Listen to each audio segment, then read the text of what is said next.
what is our world coming to? Nudity, cursing, and killing. And it's all in 1 hour of a popular television show or a video game our children may be watching. American children between the ages of 8 to 18 of age spend on an average 6 to 6.5 hours a day using entertainment media. Media changes out children's perception of what is reality and what is not. It tells them it's okay to rob, steal, and kill. Unfortunately, these television networks are large corporations that don't care what children are watching, which will ultimately lead to teen violence. Children are killing others or committing suicide just because of something violent they witnessed on television or video game. According to the National Association for the Education of Young Children, next to family, television and other media may be the most important sources of information for children.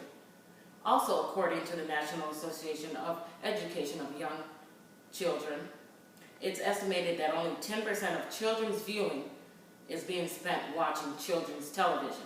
The other 90% is being spent watching adult television shows.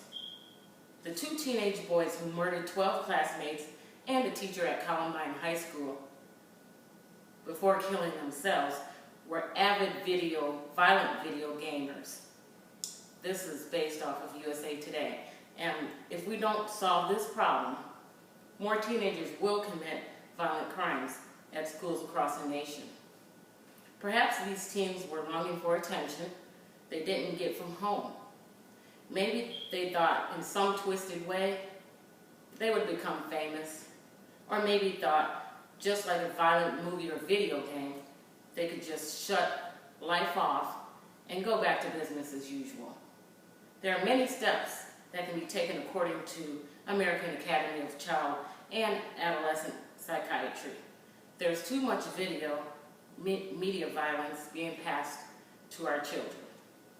We can reduce exposure to media violence, choose other alternatives to media, like reading books and playing outside.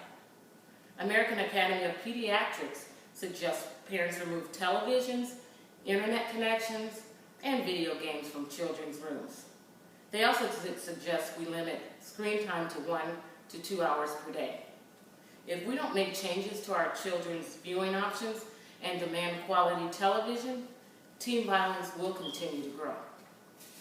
Research has associated media violence with a variety of physical and mental health problems for our children. If we don't handle the problem now, our children will fall by the wayside. Showing them other alternatives other than television or video games, we broaden their horizons and make them productive citizens in our society. So, what's the answer to this problem?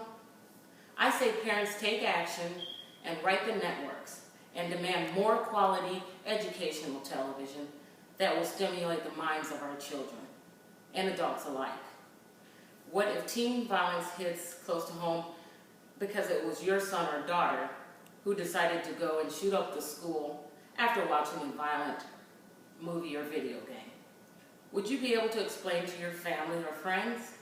Would you be able to tell them you monitored the media and your child used, and you participated in meaningful activities on a daily basis?